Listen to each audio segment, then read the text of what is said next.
श्री केशव हो गया स्टार्ट। नमः सिद्धेभ्यः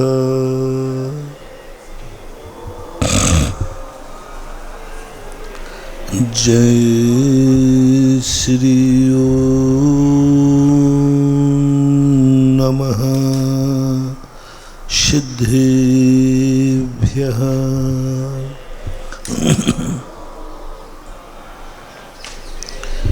जय श्री नमः सिद्धेभ्यः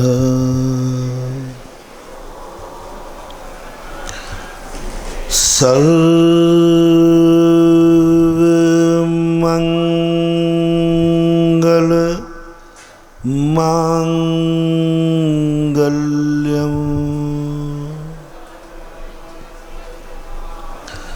सर्वकल्याणकारकं प्रधानं सर्वधर्माणां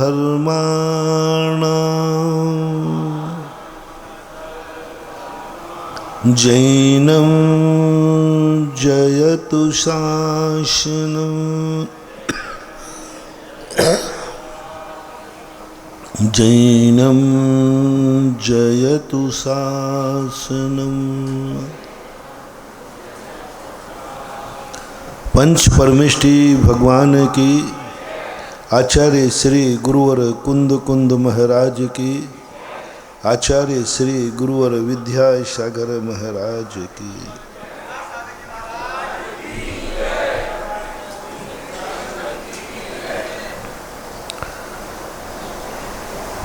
कोई भी कार्यक्रम इसलिए मात्र नहीं किया जाता कि कोई आत्मा महान बनी थी। कार्यक्रम इसलिए किया जाता है कि हमें महान बनना है। जैन दर्शन की एक असाधारण विशेषता है। मैंने सारी दुनिया में देखा, हर व्यक्ति कोई महान बनता है तो उसकी पूजा करते हैं, अर्चना करते हैं। उसको कुछ सुख मिलता है तो हम उसकी खुशी मना लेते हैं। ये बहुत औपचारिक बात हुई, बहुत छोटी बात है। वास्तविक बात तो ये है कि उसको कुछ मिला है इसलिए हम उसमें शामिल नहीं हो रहे हैं। जो उसको मिला है वो मुझे भी मिले, इसके लिए शामिल हुआ जाता है। अपन लोग भगवान की भक्तियां करते हैं क्योंकि वो भगवान है। यही एक जैन मिथ्या दृष्टि का लक्षण है।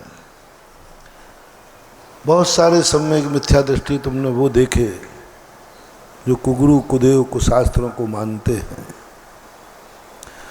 उनकी तो बात क्या कहना, वे तो जिनके गुरु मिथ्या दृष्टि हैं, जब गुरु के साथ ही कुगुरु लग गया तो चेला तो अपने आप कुचेला हो ही गया। जो कुदेव को मानने वाला है उसको क्या सुदेव सुर होगा, क्योंकि पहली पहचान तो अपने से नहीं है, हमारी पहचान भगवान से है। पहली पहचान आप दुनिया में आए हो, तुम्हारी कोई पहचान नहीं है। तुम किसकी गोदी में जन्मे हो वही तुम्हारी पहचान है। बालक जन्म लेता है, उसकी क्या पहचान है? वो कौन सी जाति का है, कौन से कुल का है? वो तो एक बालक है, आया है, और ना जाने किस कुल से आया होगा, किस जाति से आया होगा। हो सकता है डरकों से आया हो सकता है निगोद से आया हो सकता है कीड़े पकूड़े से आया हो सकता है कुत्ते बिल्ली सूकर की पर्याय से आया हो सकता है किसी नीच जाति के यहाँ मांसाहारी से आया हो। उसकी जात हम पता नहीं लगा सकते और लगाने की ज़रूरत भी नहीं है, क्योंकि जात से जो चीज़ बनी थी वो तो वहीं छोड़ के आ गया, इसलिए पता लगाने की ज़रूरत नहीं। यदि मान लीजिए वो मांसाहारी कुल से आया, मांसाहारी जाति से आया, मिलेक्ष खंड से आया, शेर चीता को सुकर बिल्ली से आया, उसकी पता नहीं करना, क्योंकि जो पर्याय शरीर की थी उसको तो वहीं छोड़ करके आ गया, और जो वो साथ लेके आया है उसकी कोई जाति नहीं। कार्बन शरीर, तेजस शरीर की कोई जाति नहीं होती। जाति होती है मात्र औदारिक, वैक्रियक और आहारक शरीर की। इन 3 शरीरों की जातियां होती हैं। 3 शरीर अच्छे और बुरे होते हैं। 3 शरीर छूत और अछूत होते हैं। 3 शरीरों पर ही सारी दुनिया टिकी हुई है। 3 शरीरों के माध्यम से ही व्यक्ति गत्यागति करता है। 3 शरीर वाला ही गत्यागति करता है। चौथे शरीर वाले को कोई मतलब ही नहीं पड़ा है। औदारिक शरीर में आकर के ही निर्णय होता है कि कौन सी गति को इसको जाना है। औदारिक शरीर निर्णय करता है कि तू कौन से कार्य कर सकता है। वैक्रियक शरीर से ही आयु बंध। 3 शरीरों में से 2 में आयु का बंध होता है, औदारिक और वैक्रियक। आहारक में वो नहीं होता, लेकिन आहारक में व्यक्ति अपनी जिंदगी का निर्णय करता है। तो मूल रूप से रहे 2 शरीर, औदारिक और वैक्रियक। इन 2 शरीरों की जाति होती है। इन 2 शरीरों में छुआछूत होता है। ये 2 शरीर ही पुण्य और पाप कर सकते हो, और कोई पुण्य पाप नहीं कर सकता। आहारक शरीर में पुण्य पाप का कोई सवाल ही नहीं। वो तो एक पुण्य रूप प्रकृति है, पुण्य कार्य के लिए ही निकलती है और पुण्य कार्य करके ही समाप्त हो जाती है। उसका काल तो एक अंतर मुहूर्त है, वो पाप करते ही नहीं है। वो तो स्वयं पुण्य रूप है, महामुनिराजों के पास है, और मुनिराज अपने द्वारा कोई भी ऐसी क्रिया नहीं करते, वो तो धर्म के लिए होता है। 2 शरीर ऐसे बनते हैं, वैक्रियक और आहारक। इन दोनों शरीरों में पुण्य और पाप बनता है। दोनों शरीर ही हमारे अच्छे बुरे का निर्णय करते हैं, और दोनों शरीर वालों को ही धर्म अधर्म इन दोनों की चर्चाएं की जाती है। हे उपादेय की चर्चा की जाती है। वैक्रियक शरीर वाले से यही कहा जाता है, हे उपादेय क्या है, धर्म पुण्य करो। ये 2 शरीर वाले ही प्रवचन सुनते हैं, 2 शरीर वाले ही व्रत करते हैं, 2 शरीर वाले ही धर्म करते हैं, 2 शरीर वाले ही पुण्य पाप का निर्णय करते हैं, 2 शरीर वाले ही सम्यक दर्शन और मिथ्या दर्शन का निर्णय करते हैं। 2 के अलावा कुछ नहीं। वैक्रियक शरीर देव और नारकियों का है, और औदारिक शरीर मनुष्य त्रियंश को, चारों गति निपट गई। बीच के शरीर तो वो कुछ मतलब नहीं निकलता। और ये दोनों शरीर में निर्णय हो जाता है कि व्यक्ति बहुत सावधान हो। ये 2 शरीर हमने संभाल लिए, ये 2 शरीर यदि हमने पावन बना लिए, ये 2 शरीर में वो हमने धर्म में ढाल दिया, तो हमारा संसार समाप्त है, मोक्ष निकट है। और जितने भी पाप करते हैं दोनों शरीर वाले ही करते हैं। 2 शरीर वाले ही एक इंद्रियों में जन्म लेते। वैक्रियक शरीर वाला देव एक इंद्रियों में चला जाता है, औदारिक शरीर वाला तो जा ही सकता है। और प्रकृति ने क्या विधि बनाई कि जैसे व्यक्ति पर्याय बदलता है, इन दोनों शरीरों को छीन लेता है। क्योंकि दोनों शरीर तुम अगले भव में गए और अपावन संस्कार लेके गए, तो तुम कभी पावन नहीं होगे। लोग तुम्हें ठुकरा देंगे, कहीं का पापी आ गया होगा, कौन सा जीव आ गया। आपने देखा कई बार लोग मातृ छाया से गोद लेते बच्चे, उनके प्रति कई लोग घृणा करते हैं। पता नहीं किसका होगा, पता नहीं किसका होगा, किस पापी ने पैदा किया होगा, अच्छे से किया कि बुरे से किया क्या पता, कौन से पापी ने पैदा। उसके प्रति लोगों के बड़े घृणा भाव होते, बड़े घृणा भाव होते। लोगों के मन में संतुष्टि नहीं होती, ले लेते हैं ठीक है, लेकिन वो आत्मा के अंदर एक विकल्प तो आ जाता है, क्योंकि पता नहीं रहता। तो मैं कई बार कहता हूँ कि महाराज शरीर तो शरीर है, बच्चा बच्चा है। बोले महाराज बच्चा तो बच्चा है, लेकिन बच्चे का खून तो किसी बाप का ही है ना। मैंने कहा ये भी गया काम बेचारे, जिसका बाप का पता नहीं है तो भी व्यक्ति निर्णय करते हैं उसके कुल से, जाति से। इसलिए जन्म के पहले के सारी यदि कोई को पता चल जाए कि ये फलाना कुल के संस्कार लेके आया है, बच्चे को उठा के फेंक देगा व्यक्ति। मेरे पावन कुल में ऐसा पापी जीव आ गया, पालेंगे नहीं उसको। लेकिन प्रकृति ने इस समस्या का समाधान बहुत बड़ा कर दिया कि तुम शरीर लेके नहीं जाओगे, शरीर लेके जाओगे तो सम्मान कम मिलेगा, अपमान ज़्यादा मिलेगा। क्योंकि पुण्यात्माओं के शरीर कम है, पापात्माओं के शरीर ज़्यादा है। आर्यखंडे के शरीर कम है, मिलेक्ष खंडियों के शरीर ज़्यादा है। मिलेक्ष खंड 5 है, आर्यखंड 1 है। पापियों के शरीर तुम घृणा से भर जाओगे। प्रकृति ने कहा नहीं, ये कचड़ा यहीं छोड़ के जाओ, ये कचड़ा यहीं छोड़ के जाओ, नहीं तो तुम्हारी बहुत मुश्किल पड़ेगी। वैक्रियक शरीर को उन्होंने कहा कि तुम जहाँ जाओगे लोग नहीं मानेंगे, तुम वैक्रियक शरीर लेके मत जाना। तुम मनुष्य बनोगे, माँ दूध पिलाएगी, तुम नहीं पियोगे। माँ भोजन कराएगी, तुम नहीं करोगे। वहाँ रिश्तेदारी में जाना पड़ेगा, वहाँ खाओगे पियोगे नहीं तो झगड़ा टंटा हो जाएगा, बुराइयाँ हो जाएंगी, मामला गड़बड़ हो जाएगा। एक देव मनुष्यों जैसे व्यवहार नहीं निभा सकता। और मनुष्यों में भी भारत का, यदि एक देव भारतीय व्यक्ति बन जाए तो वो एक दिन जिंदा नहीं रहेगा। क्योंकि यहाँ तो सारे संबंध, एक संबंध जुड़ता है, 100 रिश्तेदार बढ़ते हैं। और देवता किसी के यहाँ खाता पीता नहीं। देवताओं के रिश्तेदारी नहीं होती, उनके कोई ब्याही सगे नहीं होते, कोई भाई बहन नहीं होते, कोई ससुराल पीहर नहीं होता, कुछ नहीं होता वह। क्योंकि जो व्यवहार, संबंध बनाने में जो व्यवहार किए जाते हैं वो व्यवहार करने लायक उनका शरीर ही नहीं है। खाना पीना है नहीं, पहनना ओढ़ना है नहीं, कुछ नहीं करते। उनका तो सब व्यवस्थित है। जो भी दूसरा देगा वो जो उनके पास है उससे घटिया ही होगा, इसलिए कुछ नहीं करते। मात रहा औदारिक शरीर।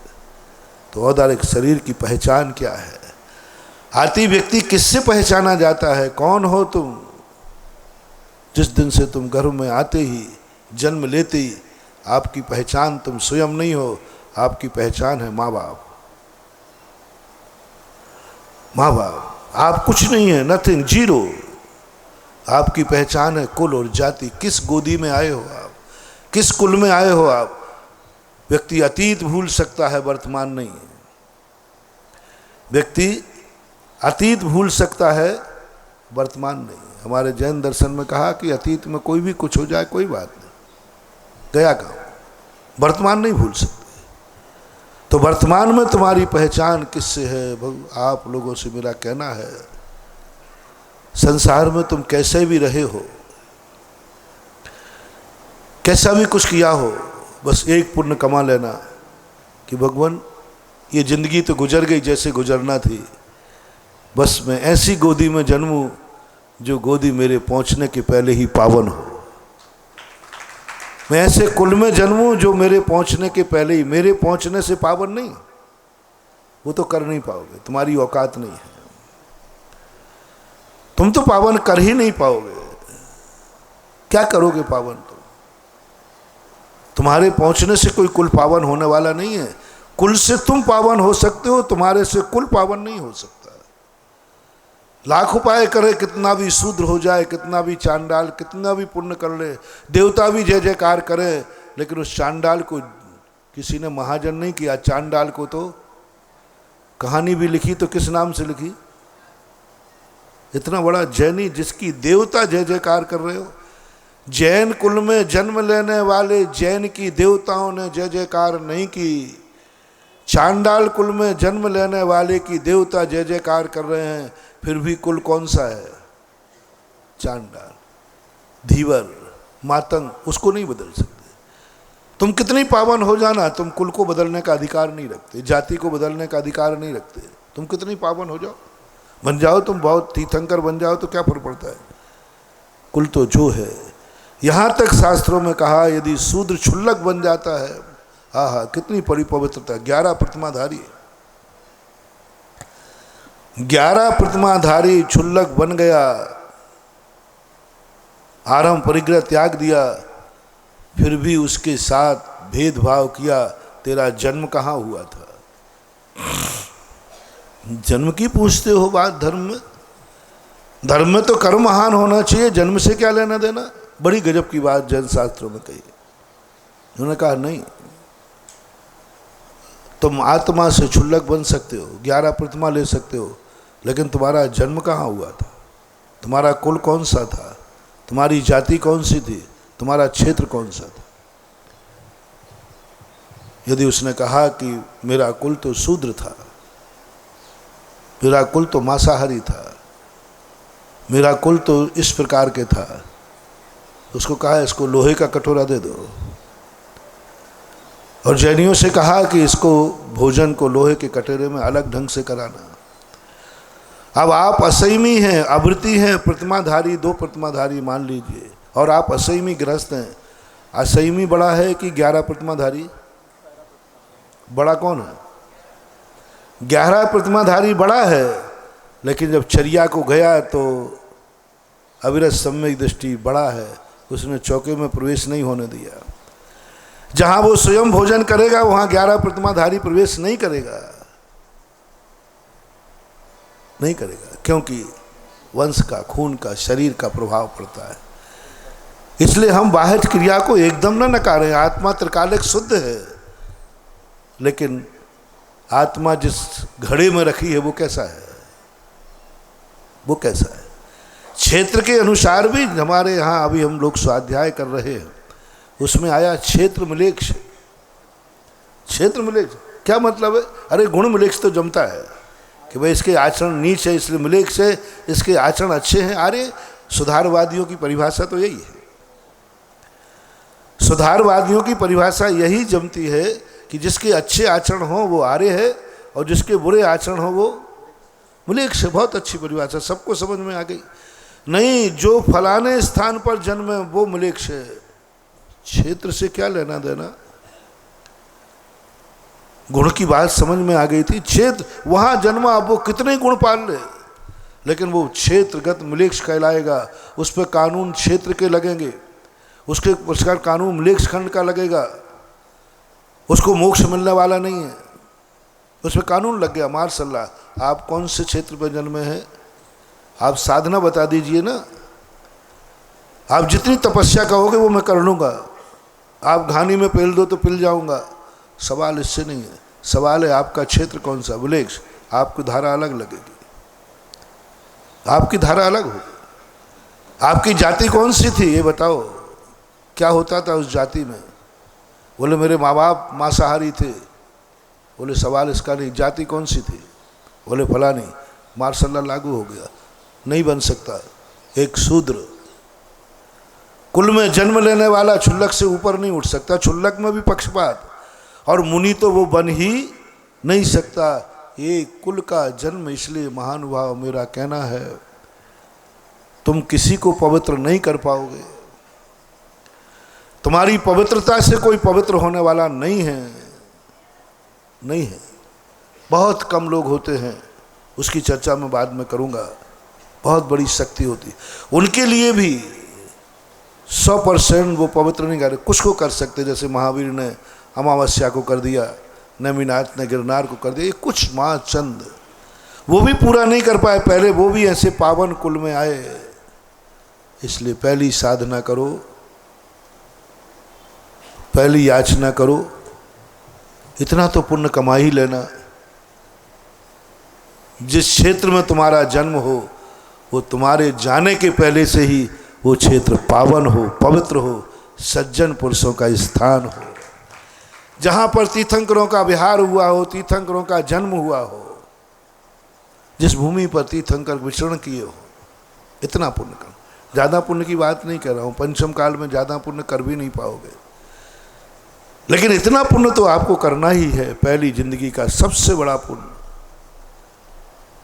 कि वो कौन सा साधन है जिससे मुझे उस क्षेत्र में जन्म मिले जहाँ तीर्थंकरों का विहार होता है,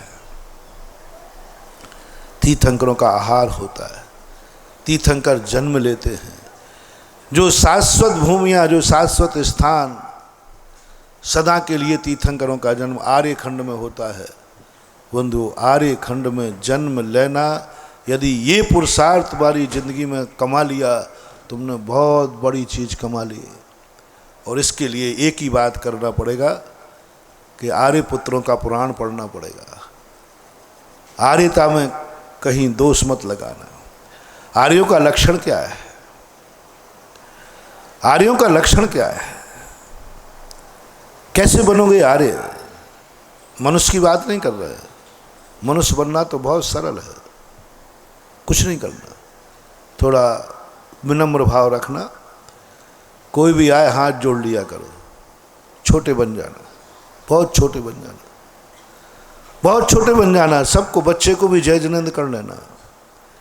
अपना बेटा भी तुम्हें कभी जय जिनेंद्र नहीं करे तो तुम कर लेना, कौन सी बड़ी बात हो गई। यदि बेटा बाप बेटे को पहले इससे जय जिनेंद्र कर लेगा तो बेटा बाप हो जाएगा, बाप बेटा हो जाएगा, ऐसा हो जाएगा क्या? नहीं होगा, कोई फर्क नहीं पड़ता। लेकिन एक फर्क जरूर पड़ेगा, तुमने कहा कि मैं बेटे को भी जय जिनेंद्र करने को तैयार हूं, समझ लेना अंगली भाव से तुम त्रियंच और नारकी नहीं बनोगे, नियम से मनुष्य बनोगे। स्वभाव मार्दवम च, कोई ज़्यादा नहीं करना, बस एक जय, कोई भी हो सबके सामने हाथ जोड़ना, विनयशील बने रहना, विनम्र बने रहना, क्या फर्क पड़ता है। विनय करने से आज तक कोई छोटा हुआ नहीं है। अहंकारी लोग जरूर छोटे हो जाते हैं, विनयशील कभी छोटा, और छोटों की विनय करने में तो हिचकना ही नहीं चाहिए, कभी नहीं हिचकना, क्योंकि वो विनय तुम्हारे लिए एक बहुत बड़ा पुरस्कार है। बड़ों की विनय तो दुनिया करता है, लेकिन छोटों की विनय करने का भाव आ जाए, लोग, सभी लोग, प्राय जय जिनेंद्र की बात आई तो बीच में कह दूं, आप जय जिनेंद्र करते हैं किनको? सब लोग परायों को कर। जय जिनेंद्र अच्छा शब्द है कि बुरा? मुझे मालूम नहीं, इसलिए पूछ रहा हूँ। अंचल जी, अच्छा, बहुत पक्का कह रहे हो, अंदर से बोलना भाई। देखो, जय जिनेंद्र अच्छा शब्द है ना, लेकिन जय जिनेंद्र आप किन से बोलते हो सबसे ज़्यादा, परायों से कि अपनों से? नहीं बोलते। परायों से तुम जितना जय जिनेंद्र बोलते हो उतना अपनों से नहीं बोलते, अपनों से नहीं बोलते। मैंने एक नारा लगाया, मैंने कि अच्छी चीज़ें सब परायों के लिए, अच्छे कपड़े भी, घर में तो अपनों के लिए लुंगी बनियान, अच्छा कपड़ा भी किसके लिए? परायों के लिए। अच्छा सोने चांदी का आभूषण भी किसके लिए? किस दिन पहनती हो आभूषण ज़्यादा ये लोग?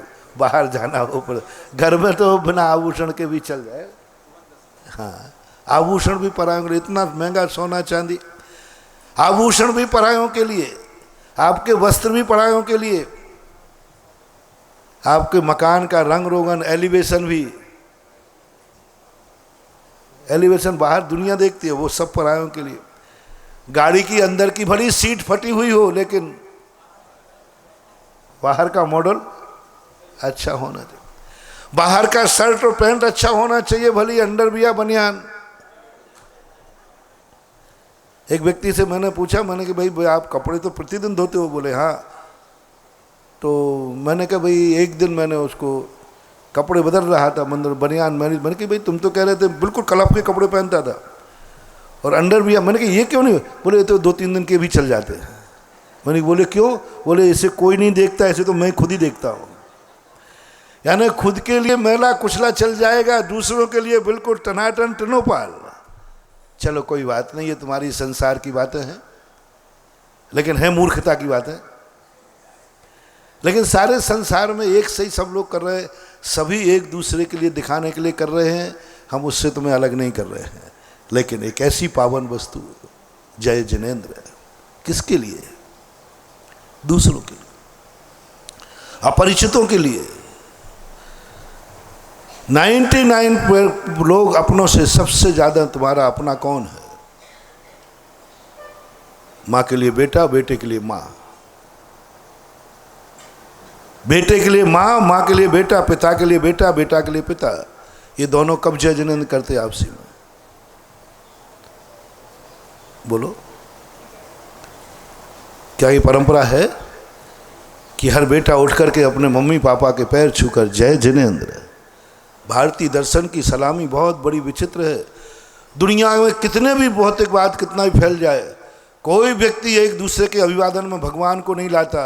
और भारत का हर संप्रदाय जब भी किसी अपने से मिलता है, बीच में भगवान लाता है। और इसलिए लाया जाता भगवान, हमारे तुम्हारे बीच में भगवान है, उसका दुनिया की कोई ताकत कुछ बिगाड़ नहीं सकती। कहते हैं जाको राखे साइया, और दो संबंधी जब मिले जैनी जय जिनेन्द्र बोलते हैं, वैष्णव राम राम बोलते हैं।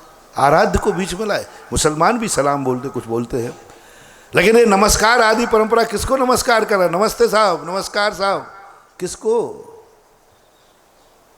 किसको नमस्कार? ना वो बंदनी है और ना करने वाला बंदनी है, दोनों बंदनी नहीं है। जैनी बड़ा होशियार है, भारतीय बहुत होशियार होते हैं। उन्होंने कहा इसको नमस्कार करो, इसको नमस्कार करो। मैं बोले ये नमस्कार के योग्य नहीं है।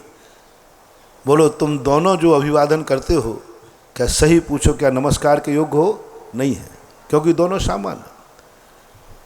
तो जैनी ने कहा करना तो है। श्री पद्म पुराण जी में एक कथा आती है, राजा को नमस्कार तो करना है, लेकिन उसने नियम ले लिया था कि मैं देव सात गुरु के अलावा नमस्कार नहीं करूंगा। नियम ले लिया, करने में कोई बाधा नहीं है। सम्यक दृष्टि भी राजाओं को नमस्कार करते, अपने बड़े भाइयों को नमस्कार करते, माता, वो उसका एक नियम था। तो उसने बीच में किसे डाल लिया? अपनी अंगूठी में मुनि सुब्रत नाथ भगवान की मूर्ति लगा ली। बीच में कौन आ गया? दुनिया देख रही राजा को नमस्कार कर रहा है, और वो सही में किसको कर रहा था? और यही भारतीय लोगों की परंपरा है।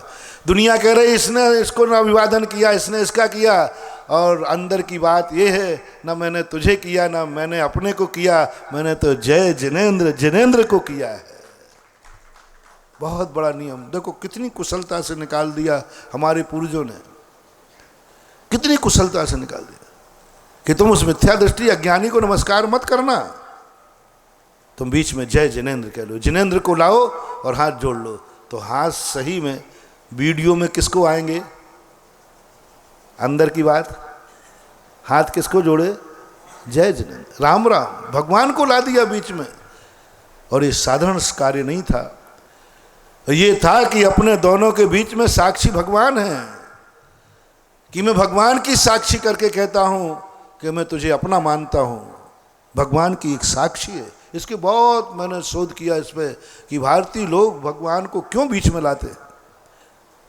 दो व्यक्तियों को मिलना है, मिल जाए, भगवान को बीच में क्यों लाने की परंपरा? इसका बहुत बड़ा सिद्धांत। एक तो सम्यक दर्शन की रक्षा, दूसरा जिसकी साक्षी में भगवान है, भगवान की साक्षी में मैं तुझे अपना रहा हूं, तू मेरा साधर्मी है।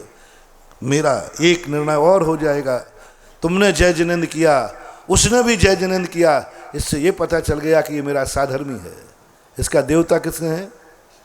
इनका भगवान एक है। बस जिसका भगवान एक है वही तो हमारा सगा संबंधी है, और यदि उसका भगवान एक नहीं है तो वो एक व्यवहारिकता है, फिर ठीक है। अनजाने के अपन ने जय जिनेन्द्र किया, अपन को पता चल गया, उसने भी कर लिया, सगा संबंधी है, अपना भगवान एक सा है। हमारा भगवान दोनों का एक है। इससे हमें भगवान की बल्दियत पता चल जाती है, उसके संस्कार पता चल जाते हैं। और भगवान बीच में आया है तो हमारा छल कपट मायाचारी सब हट जाता है। अब मैं तुझे भगवान की साक्षी में तुझे स्वीकार करता हूँ। लेकिन दुर्भाग्य है कि ये इतना बड़ा ताकतवान शब्द, इतनी बड़ी शक्ति,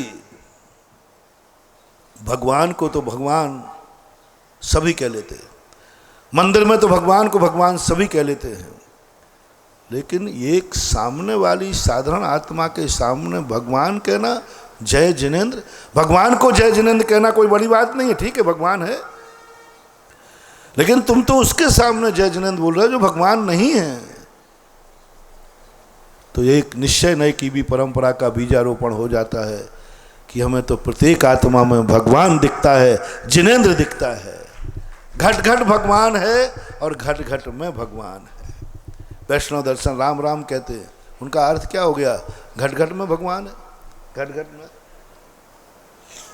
और जैन दर्शन ने जय जिनेन्द्र किया, घट घट भगवान है, प्रत्येक आत्मा में शक्ति छुपी हुई है। तो जय जिनेन्द्र जब कहते हो तो व्यवहार नय और निश्चय नय दोनों एक साथ प्रकट हो जाते हैं। कि मैं निश्चय को ही कहे कि तुमने इसको नमस्कार क्यों किया, बोले त्रिकाली है, भावी जिनेन्द्र है। जैसे हम राजा श्रेणक नरकों में पड़ा है और हम वहाँ पद्म नाम की मूर्ति बनाकर पूछते हैं जय जिनेन्द्र, हम भावी पर्याय को देख रहे। शेर मांस खा रहा है, देखो कितना बड़ा अर्थ है इसका, मांस खा रहा है भावी पर्याय का। हिरण को फाड़ रहा है, जिंदा है, तड़प रहा है।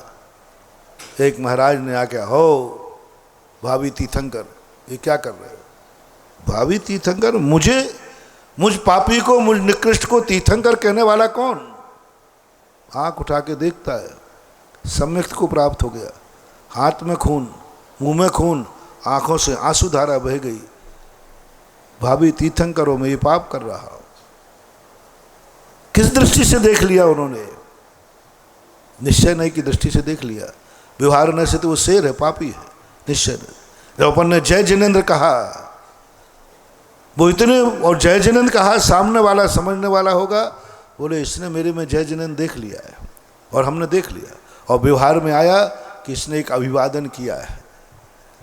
और इतना पवित्र पावन शब्द आप परायों को प्रयोग करते हो, बहुत खेद के साथ कहना पड़ता है।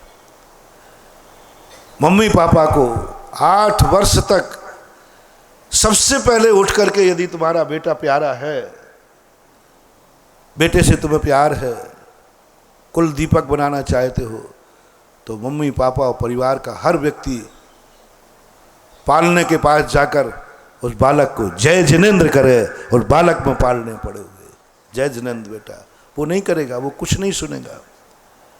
लेकिन तुमने उसको बहुत बड़ी शक्ति दे दी।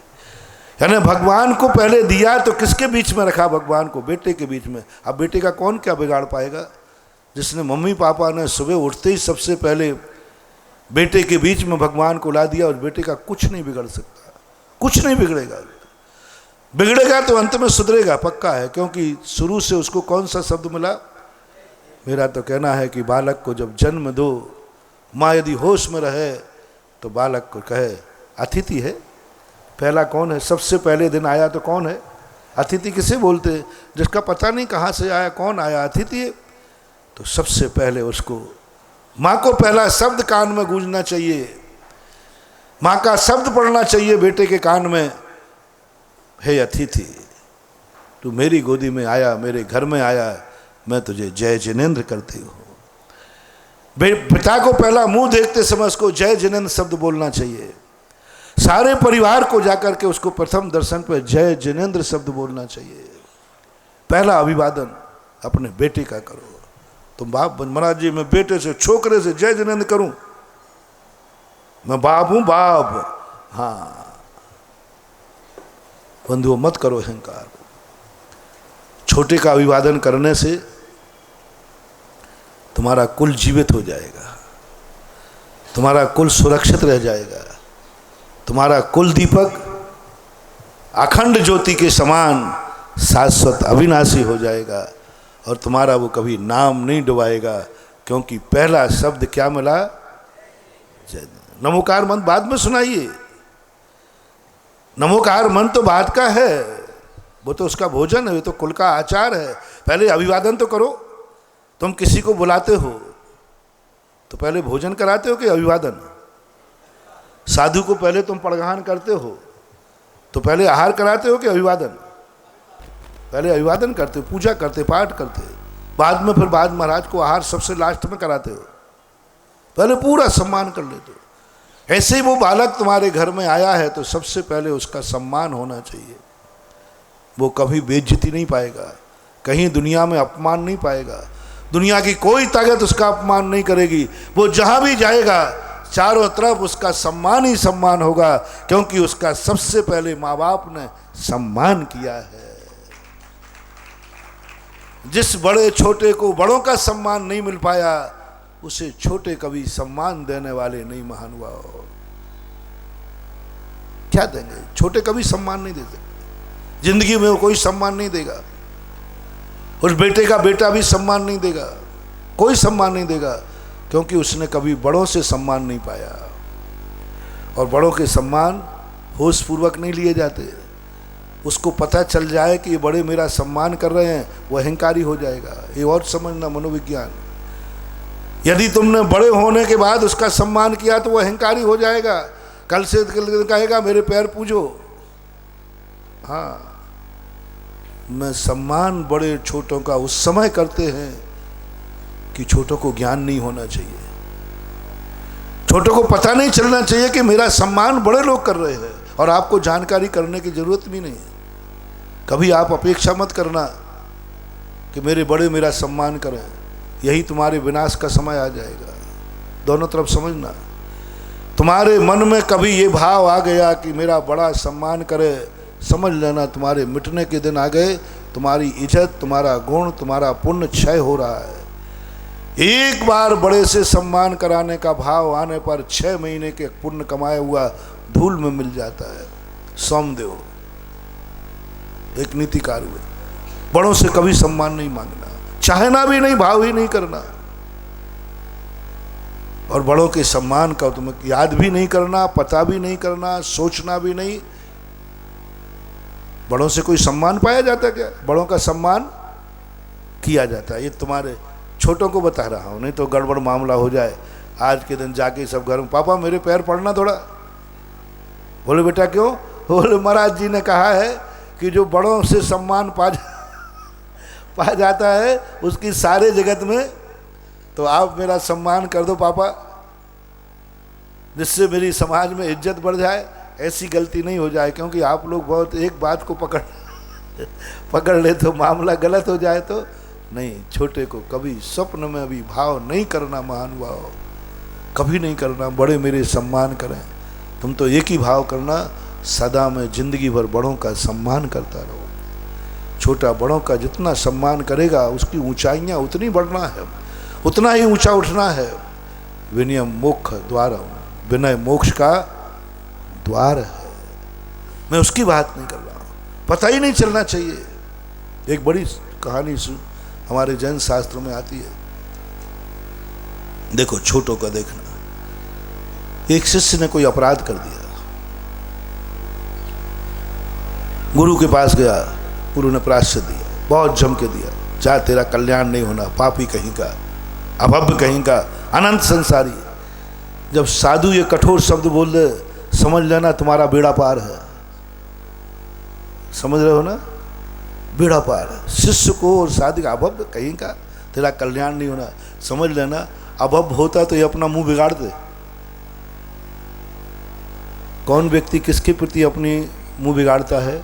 अपनों के प्रति, अपनों के प्रति। यदि गुरु ने पापी कह दिया, समझ लेना आपका उद्धार निश्चित है।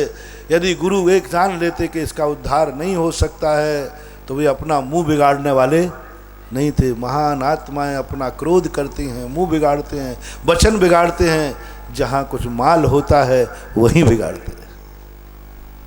कभी भी हो आप, आपके चाहे मम्मी पापा हो, चाहे हमारे गुरु महाराज हो, एक ही नीति।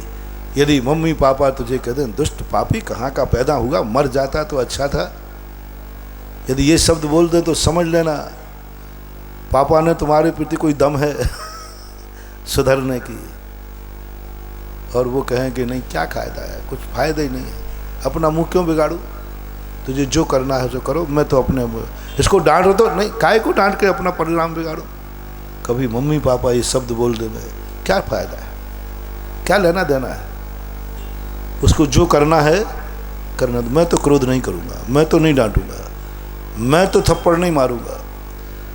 समझ लेना अब तुम्हारे विनाश का समय निश्चित हो गया, क्योंकि माँ बाप तुम्हारे प्रति शांत हो गए। अब कोई बचाने वाला नहीं। इसको थर्मामीटर मानना, पत्थर की लकीर। अब कोई तुम्हें बचाने वाला नहीं है, तुम्हारा विनाश निश्चित है, क्योंकि माँ बाप शांत हो गए। उन्होंने कहा नहीं, अब उसको जो करना है करने दो, मैं बिल्कुल भी नहीं बोलूँगा, मैं परिणाम भी नहीं बिगाड़ूंगा, मैं मुंह नहीं बिगाड़ूंगा, मैं हाथ नहीं उठाऊंगा। कभी कभी होता है ऐसा कि नहीं? बोलो ऐसा कौन माता पिता करते हैं? हाथ से बाहर चला जाए, अब बच्चा हाथ में आने वाला नहीं है, फिर वो अपने आप शांत हो जाते। वो कहते ठीक है अब क्या करें हम। बस वहां तुम अपना विनाश निश्चित मान लेना। आज ये गुरु के वचन है। और यदि माँ बाप ये कहें क्या कह रहा है, वो शराब पी रहा था, वो एक अच्छा मैं देखता हूँ, और जाके तबाड़ तोड़ डंडे मारे, हाथ पैर मारे, गालियों पे लाते मारे, समझ लेना तुम्हारा अभी विनाश नहीं होने वाला है। क्योंकि मान पिता ने कुछ तुम में अभी योग्यता देखी है, तभी वो मुंह से गाली निकाल रहे। मास्टर उसी विद्यार्थी को मारता है जिस विद्यार्थी में पढ़ने की योग्यता होती है, और जिसको जान लेते कि कुछ भी मारो पीटो, उससे पूछते भी नहीं है। अच्छा क्लास टीचर उससे पूछनी बंद कर, क्यों समय खराब करे। इसलिए देखो कौन सा थर्मामीटर दे रहा हूँ, ये नहीं दे रहा हूँ माँ बाप तुम्हें पुचकारे हैं, गोदी में खिलावे हैं, तुझसे कभी आंख उठा के भी नहीं देखें, समझ लेना तुम अच्छे बेटे हो। मेरे थर्मामीटर भी उल्टे सीधे होते, तुम्हें मालूम है। कौन सा थर्मामीटर दिया? माँ बाप ने आज थप्पड़ उठा दिया, गाली उठा दी। समझ लेना बहुत अच्छे इंसान हो आप, बहुत बहुत विकास अभी संभावना है। जब तक क्रोध माता पिता का तुम्हारे ऊपर हो रहा है तब तक तुम मत समझना कि मैं डूब जाऊंगा, क्योंकि तुम्हें मालूम है कि मेरी बुराई माँ बाप को पता चल गई है। जैसे तुम खुश होते हो कि तुम्हारी बीमारी डॉक्टर को पता चल जाए तो खुश होते कि नहीं? क्यों? डॉक्टर को बीमारी पता चल गई, इसका अर्थ अब मैं बीमार रहने वाला नहीं हूँ। माँ बाप को मेरी बुराई पता चल गई और वो क्रोध कर रहे थे, बस चिंता नहीं करना, आपकी बुराई खत्म हो गई। अपने आप ही परिणाम कर लेना चाहिए। ऐसा शब्द बोल दिया गुरु महाराज ने। देखना, बड़े छोटों की बात मैंने बता दी, तुम बिल्कुल भी मत चाहना। और वो शिष्य बहुत कलाकार था, क्योंकि कलाकार शिष्य होगा जरूर, वो नियम से आचार्य विद्यासागर महाराज का चेला होगा। वो इतना खुश हुआ, बोले हमारा कल्याण निश्चित है। बोले क्यों? बोले गुरुजी ने पापी कह दिया ना। इसका अर्थ है कि गुरु को मेरी बीमारी और डॉक्टर को बीमारी पता चले और गुरु को कमी पता चले, वो रह ही नहीं सकती। खुश हो। इसलिए प्रायश्चित लेने वाला शिष्य गुरु को बहुत ऋणी हो जाता है। संसार की अदालत में और हमारी अदालत में यही अंतर है। वहाँ सजा बोलने वाले को बद्दुआ देता है सजा पाने वाला। जब कोई मजिस्ट्रेट सजा बोलता है तो बहुत बुरे भाव करता है जिसको सजा मिलती है, जज के प्रति बुरे भाव करता है।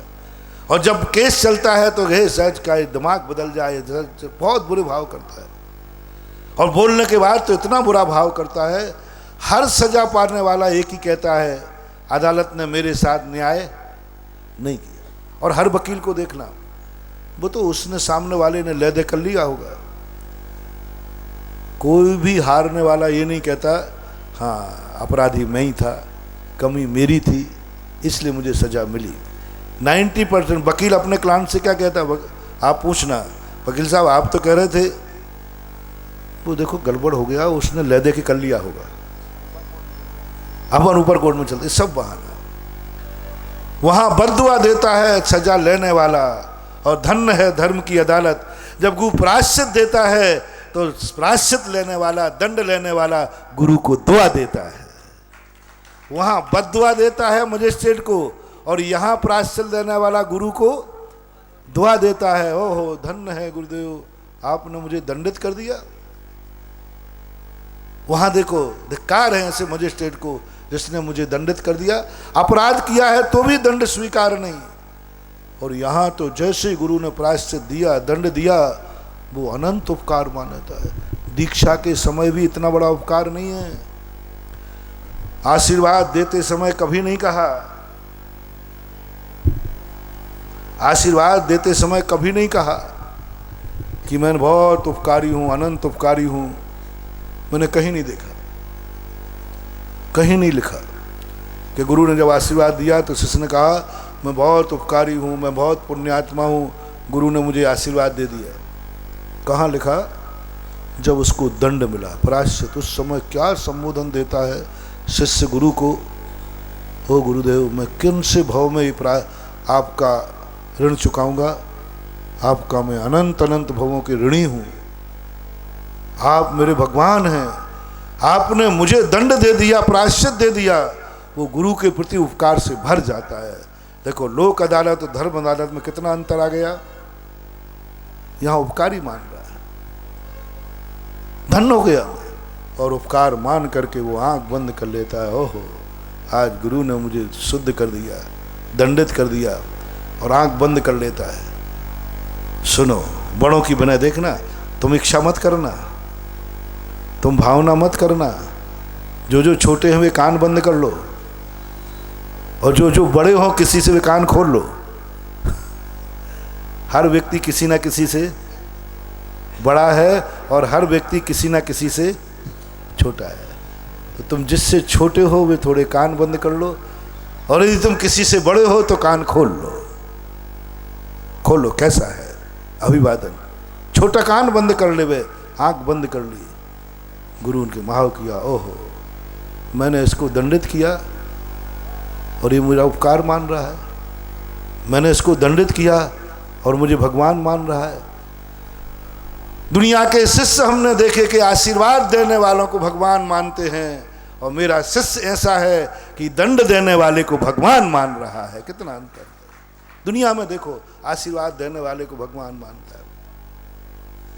यदि आज मैं कहूँ कि कल दोनों महाराजों ने नई पिछी दी है, मैं सबको नई पिछी से आशीर्वाद देना चाहता हूँ। अरे महाराज धन्य आपका उपकार है। ये ललितपुर वाले कहेंगे अच्छा रहा मैं आज आया, उपकार बना। उठा लो, नहीं अभी तो लेकिन सुनो तो सही, ऐसी नहीं मिलना है, ऐसी मिलना है। अब महाराज जी अब आप रहने दो, नई पिछी शुरुआत में डंडे से कराऊंगा। अब देखना पिछी यूं करने में महाराज ने भी कहा मैं तैयार हूं, तो यूं करते धीरे से खिसक गए। कहने का भाव अपन लोग कैसे आशीर्वाद मिलता है तो ये गुरु नहीं भगवान है, सारी दुनिया कहती है। और जिस समय दंड दिया गुरु हिल गए,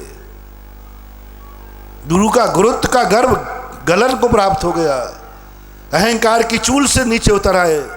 क्या बोल के गया मेरे से? मैंने तो कहा पापी जा तेरा कल्याण कभी नहीं होगा, जा चला जा यहां से, ये प्रायश्चित ले ले, जंगल में चट्टान पे जाके खड़ा हो जा धूप में। पापी कहीं का। मैंने तो ऐसे कठोर शब्द बोले और वो तो भगवान कह के चला गया। भगवान आप गुरु नहीं, गुरु के भेष में भगवान है। मैं तो उसको गालियां देता रहा, निकृष्ट कहता रहा, और वो कहता रहा गुरुदेव इस ऋण कब चुकाऊंगा मैं, आपने इतना बड़ा उपकार मेरे ऊपर कर दिया। ओहो, ऐसी आत्मा। दंड देने वाले को भगवान कहना बहुत बड़ी चीज है महानुभाव। वही व्यक्ति भगवान बन सकता है, वही गुरु का चेला बन सकता है। जो गुरु आशीर्वाद दें उस समय गुरु की महानता कहे या नहीं कहे, गुरु जिस समय दंड दे, क्रोध में बोलें, अशुभ शब्द बोलें और दंडित करें, उस समय यदि उनके प्रति तुम्हारे भगवान पने का भाव आ जाए तो जाओ, तुम्हारा बेड़ा पार होने वाला है, बहुत जल्दी कल्याण होने वाला है। और गुरु तो थर थर कांप गए। मैंने ऐसा चेला नहीं देखा। मुझे तो डर लग रहा था कि मैं थोड़ा कठोर शब्द बोल दूं तो कहीं ऐसा ना हो, अरे गुरु जी थोड़ा संभाल के बात करो, दीक्षा लिए कोई है? आज के छोकरे तो बाप से भी 2-3 बार बाप ने डांट दिया, पापा बहुत हो गया। अब यदि आपने निकाला तो आपकी इज्जत, बोलो हो रहा है कैसे नहीं हो जाता कि नहीं? यानी तुम अपने छोकरे को 2-3 बार डांट देते हो तो एक बार तो वो कह ही देगा, पापा अब देखो आप अपनी इज्जत रखिए। समझ लेना बाप बेटे का संबंध खत्म हो गया। और हाथ उठा दिया तो एक थप्पड़ तो खा लेगा, पापा देखिए हम एक हाथ आपने उठा दिया, अब आप इज्जत आपके हाथ में। इसका अर्थ है कि 2-3 मारे तो वो भी फिर उठा सकता है। समझ लेना बंधुओं, पिता पुत्र का संबंध खुशियों में मत समझना, पुचकार रहे हो तब मत समझना, गोदी में खिला रहे हो तब मत समझना। पिता पुत्र का संबंध जिस समय तुम डांट रहे हो, थप्पड़ मार रहे हो, उस समय उसके चेहरे पर क्या भाव आ रहा है। एक बार जरूर अपने बेटे को गाली जरूर देना, दुश्मन को बहुत दी है, एक थप्पड़ जरूर मारना और उसके बाद उसका चेहरा देखना, वो उपकार से भर रहा है या अपकार से भर रहा है। द्वारा मत मानना महानुभाव, द्वारा मत मानना, नहीं तो पिटोगे तुम। आपकी इज्जत आपके हाथ में। अभी भारत के बेटों पे इतना विश्वास, पहले थप्पड़ में तो नहीं मारेगा वो लौट के, पहली गाली में तो वो गाली, लेकिन दूसरी मत देना, बस उसका चेहरा पढ़ लेना। यदि वो उपकार भाव से मान रहा हो तो बस महानुभाव तुम निश्चिंत हो जाना, तुम्हारे मरने के बाद भी तुम्हारे वंश का जीव दीपक ऐसे ही जलेगा जैसा तुम न जला, बल्कि तुमसे आगे अच्छा जलेगा, क्योंकि तुम्हारे मारने पर पीटने पर उसके मन में उपकारी हुआ, पापा आई एम सॉरी पापा, बस वो बिना हाथ जोड़ ले, पापा सॉरी गलती हुई, हो गया काम। यदि उसने आंख उठा दी, पापा देखो सावधान, समझ लेना बेटा तुम्हारे काबू से निकल गया, आपका कुल आपके साथ ही खत्म हो जाएगा, इज्जत धूल में मिल जाएगी। बताते महारानी लक्ष्मीबाई का बेटा था, देखना कैसा था, लक्ष्मीबाई का बेटा था। जब लक्ष्मीबाई चारों तरफ से, मैं झांसी गया जहाँ से लक्ष्मीबाई का घोड़ा कूदा था 7 मंजिल ऊपर से, वो स्थान देगा। जब चारों तरफ से घिर गई तो बेटे को पीठ पर बांधी हुई थी, छोटा बेटा था। उसने बेटे को खोला, बोले बेटा मैं तेरी कौन हूँ? बोले माँ। बोले यदि मैं तेरी गर्दन काट दूं तो कैसा लगेगा? यदि मैं तुझे मार दूं तो कैसा लगेगा? उसने कहा माँ मैं कुछ नहीं जानता हूं, मैं माँ को जानता हूं। जिंदा रखना है ये निर्णय माँ को करना है, मारना है तो माँ को करना है, मैं तो माँ को जानता हूं, माँ जो करेगी वो मेरे लिए स्वीकार है। उसी समय उसने गर्दन काट दी बेटे की। बहुत बड़ा निर्णय। बेटे से पूछा है उसने कि बेटा बता, मैं तूने कहीं ऐसा तो नहीं है कि सारे बेटे जानते हैं कि माँ कौन है, जो बेटे को जिंदा रखे, बेटे का पालन करे, बड़ा करे, यही सब बेटे मानते। उसने कहा यदि मैं मार डालूं तुझे तो? बेटे ने एक शब्द कहा, मैं माँ को जानता हूँ, माँ जो करेगी मेरे हित में करेगी, जिंदा रखेगी तो हित में, मारेगी तो हित में। उसने तुरंत गर्दन काट दी बेटे की और स्वयं आत्महत्या करके मर गई। लक्ष्मीबाई को किसी ने मारा नहीं है, स्वयं अपनी कटार से मर गई। बेटे को क्यों मार दिया? उसका रीजन एक ही था। यदि बेटा कहता नहीं माँ तो जिंदा रखने को है, मारने के लिए थोड़ी है, आप ऐसा क्यों कर रहे हैं, तुम मेरी दुश्मन हो क्या? लक्ष्मीबाई का भाव वहाँ था, यदि ये शब्द बोलेगा तो बेटे को छोड़ दोगे, मैं बेटे की हत्या नहीं करूँगी, क्योंकि ऐसा भाव करेगा तो बेटा मेरा जन्म जन्म तक बैरी बनेगा, जन्म जन्म तक बैरी बनेगा और जन्म जन्म तक मुझे मारेगा कि मेरी माँ ने मेरी हत्या की थी। इसलिए वो छोड़ देता, बेटा तेरी किस्मत तू जान, तेरा जो होना होगा तू जान, मैं नहीं मारूंगी। लेकिन उसने कहा नहीं, बेटे को मेरा मारना बैर का कारण नहीं बनेगा। उपकार मान रहा है, बैर नहीं मान रहा, उपकार मान रहा है, मेरा मारना उपकार मान रहा है। कितनी बड़ी बात है महानुभाव, मेरा मारना उपकार मान रहा है। कौन है दुनिया में जो माँ बेटे को मारे और वो उसको उपकार मान ले? बहुत कठिन है। उपकार मान रहा है, ये मेरा जन्म जन्म तक बैरी नहीं बनेगा, मुझे पुत्र हत्या का पाप नहीं लगेगा। और उसने मार दिया। क्यों मार दिया? क्योंकि वो जानते थी कि दुश्मन इसकी चमड़ी छील छील कर मारेंगे, दुश्मन इसको कहीं का नहीं रहने देंगे, इसलिए उसने। और बेटे ने बस एक कह दिया, जो तू करेगी मेरे उपकार में करेगी, मेरे हित में करेगी। जब तू स्वयं मरने को तैयार है तो मुझे भी मारेगी तो हित में, तू भी मरेगी तो हित में। महान आत्माएं कभी मरती भी है ना, महान आत्माओं ने सुसाइड किया है, करते किसके खातिर? अपने धर्म के खातिर। तू बेटे को कौन मारेगी? मेरी इतनी अच्छी माँ है कि मुझे मारेगी तो मेरे हित में मारेगी। ऐसा परिणाम आ जाना बहुत कठिन बात है, बहुत कठिन, ये बहुत कठिन। रामचंद्र जी ने भी यही कहा था, लक्ष्मण ये मत समझो कि कैकेयी मेरी दुश्मन है, हो सकता है मेरे हित में भेज रही हो। और वनवास में उनको कई बार एहसास हुआ।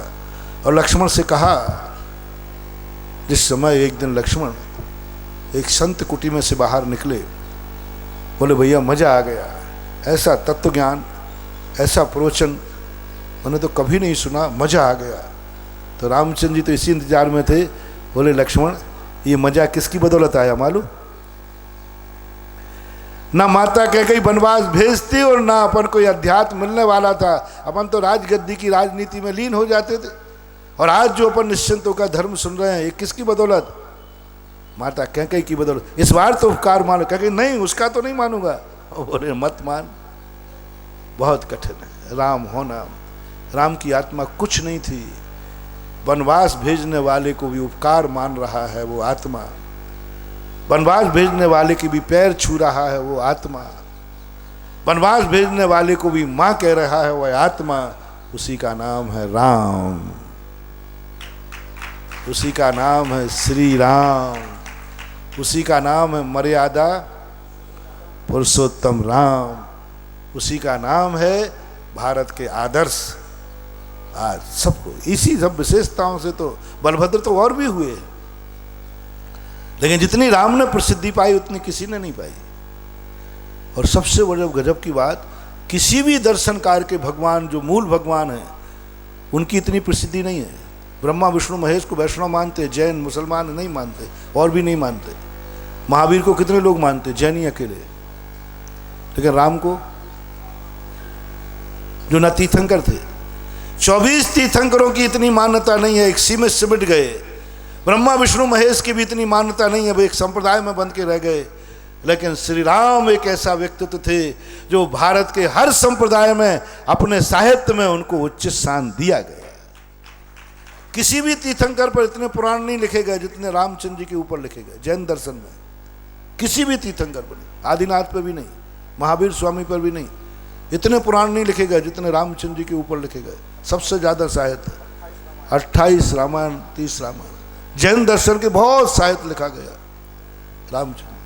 वैष्णव दर्शन में ब्रह्मा विष्णु महेश पर कोई साहित्य नहीं, प्रचलन भी नहीं ज्यादा। सबसे ज्यादा किसका प्रचलन है?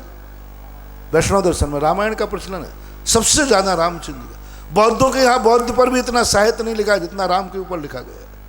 क्यों? उनकी विशेषता यही थी कि उन्होंने जन्म देने वाली मां को महान नहीं माना, उन्होंने दूध पिलाने वाली मां को महान नहीं माना, उन्होंने राज्य दिलाने वाली मां को महान नहीं माना, उसने उस मां को महान माना जिसने वनवास दिया है। और वनवास देने वाली मां के पहले पैर छूने गए तो महानुभाव, तुम बड़ों को चाहते हो तो आशीर्वाद वाला बड़ा नहीं चाहना। ये तो सब रावणों का काम है, ये तो दुर्योधनों का काम है। हर व्यक्ति, दुर्योधन भी बड़ों को चाहता था। किसके लिए? किसके लिए? अपने बनाने के लिए, अपने अनुकूल बनाने के लिए, आशीर्वाद पाने के लिए चाहता था। सब चाहते थे, कौन नहीं चाहता? तुम बस कभी बड़ों को चाहे ना तो थप्पड़ खाने के लिए। और उस समय तुम्हारे मन में उपकारी भाव आ जाए, आज पिता ने मुझे लात मार दी, धन हो गया, धन हो गया। और उपकारी भाव आ जाए, तुम्हारा भविष्य उज्जवल है, जाओ, ये ज्योतिष की भविष्यवाणी है। कब तुम्हें आनंद आ गया? जब पिता ने लात मारी। आशीर्वाद वाले के नहीं कह रहा हूं, जो बेटे को आशीर्वाद दे रहा है। मैं नहीं कह सकता हूं कि उस बेटे का कल्याण होगा, उस बेटे का अच्छा होगा। आशीर्वाद की छांव में पलने वाले ना जाने कितने लोग, कितने बेटे बिगड़ गए। आशीर्वाद की छांव में, पुचकार की छांव में, दुलार की छांव में, प्यार की छांव में, प्यार और दुलार की छांव में पलने वाले बच्चों का कुछ नहीं है। वे ऐसे ही बच्चे हैं, ऐसे ही बच्चे हैं जैसे वो गेहूं बोते ना, वो नवरात्रा के समय जवारे, बुंदेलखंड में जवारे बोलते, यहाँ क्या बोलते हैं? जवारे बोलते हैं। 8 दिन में कितने बड़े हो जाते हैं? क्या कभी खेत में इतने बड़े देखे? लेकिन वे सूख भी कैसे जाते हैं? एक दिन नहीं तो पानी, और खेत में महीनों पानी नहीं मिलता है। इतने दिन में जितने में जवारा इतना बड़ा होता है, खेत में तो वो थोड़ा थोड़ा मुंह भी निकाल पाता है। बंधुओं, ये लाड़ और प्यार बड़ों का ज्वारों के समान है, और बड़ों का जो डांट है वो खेत में बोए हुए अनाज के समान। एक गमले में लगे हुए पेड़ को एक दिन नहीं दोगे, सूख जाएगा। और जंगल में लगे हुए पेड़, इसलिए मैं उसको नहीं कह रहा हूं जिस पर प्यार है, दुलार है, जिसको कभी माँ बाप ने डांट लगाई हो और उसने पैर पड़ लिया हो, लात पड़ती, बस समझ लेना उद्धार भविष्यवाणी है तुम्हारी। पिता के लात मारने पर तुमने पैर पड़ लिए, पिता की गाली देने पर तुम्हारे अंदर एक आनंद की अनुभूति हुई, तुम्हारे हाथ जुड़ते गए, तुम्हारा भविष्य उज्जवल है। गुरु ये जान गए, हो मेरा उपकार मान रहा है ये शिष्य। मैंने तो ऐसे कठोर शब्द बोले, ये मुझे भगवान कह गया। बहुत महत्वपूर्ण बात समझना, कौन कह गया? भगवान। शिष्य जिसको दीक्षा दी है अभी, और वो मुझे भगवान कह गया। मैंने इसको पापी कहा, मैं पापी कह रहा हूं और ये मुझे भगवान कह रहा है। जरूर ये भगवान है। कौन बोल रहे हैं? गुरु। गुरु ने पापी कहा शिष्य को, शिष्य ने गुरु को भगवान कहा। अब गुरु का चिंतन चालू होता है। जिसको पापी कहने पर वो मुझे भगवान कहे, वो जरूर भगवान है। वो मैं अपने आप को गुरु मान रहा हूं, ये तो भगवान है। गुरु को भगवान मान गया मेरे डांटने के बाद, गुरु को भगवान मान गया मेरे पापी कहने के बाद। दुनिया में ऐसा कौन है कि तो वो पापी कहता जाए और तुम उसको भगवान कहते जाओ? और ये मुझे भगवान कह गया, ये लक्षण भगवान का है। तुरंत गुरु का मान गलत होता है, गुरु का गुरुत्व गलत होता है। मैं गुरु पद पर बैठा रहूं और ये भगवान है, ये भगवान है, चेला है। गुरु कह रहे हैं चेले को। अब अभी किसने कहा था? चेले ने।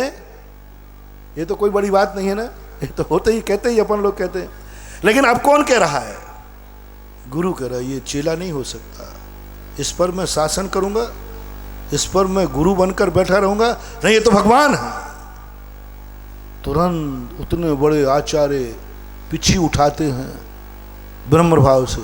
चेले को पता नहीं है, चेले ने भाव भी नहीं किया कि ऐसा करेंगे तो गुरु मुनि नमस्कार करेंगे।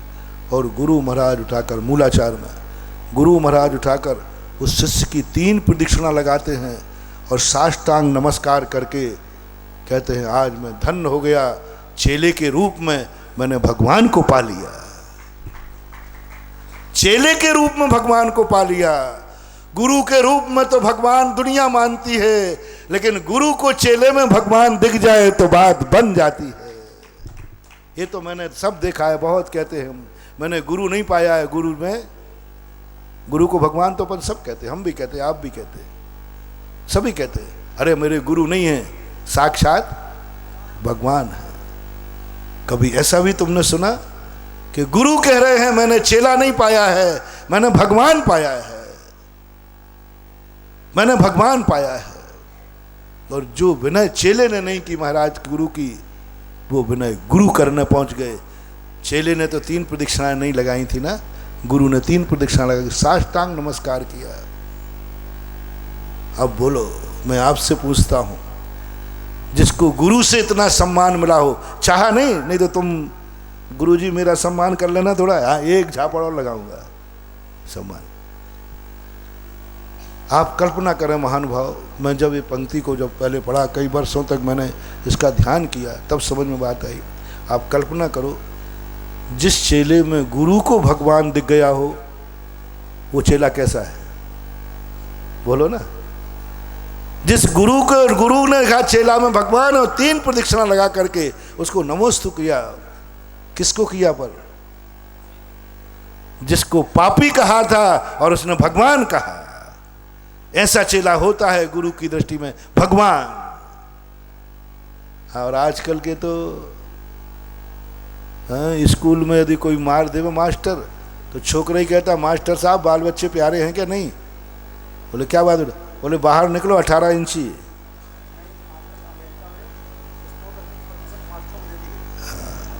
इतना खतरनाक हो गया।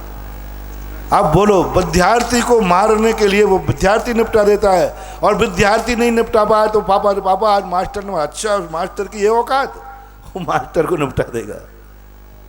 और पहले की स्थिति ऐसी होती थी बंधु, ये परंपरा है। इसलिए मैं कह रहा हूं, धन्य है वो शिष्य जिसको गुरु, शिष्य में गुरु को भगवान दिख गया। इसी प्रकार मेरा आपसे कहना है कि आप सुबह उठ करके, जब तक भगवान माँ बाप को नहीं पहचान रहा है, जब तक उसको सम्मान की भूख नहीं है, जब तक वो व्यवहार को नहीं जानता है तब तक हर माँ बाप को अपने बेटे को, जन्म देने वाले बेटे को जय जिनेंद्र बोलना है, सम्मान करना है। जिसका माँ बाप ने जन्म से ही सम्मान पाया है, जाओ उसकी संसार में कहीं बेइज्जती नहीं होगी, क्योंकि जन्म लेते ही किसने सम्मान दिया? पहला जय जिनेंद्र परायों के लिए, जय जिनेंद्र दूसरों के लिए। अरे जय जिनेंद्र सबसे पहले अपने लाडले बेटे को दो।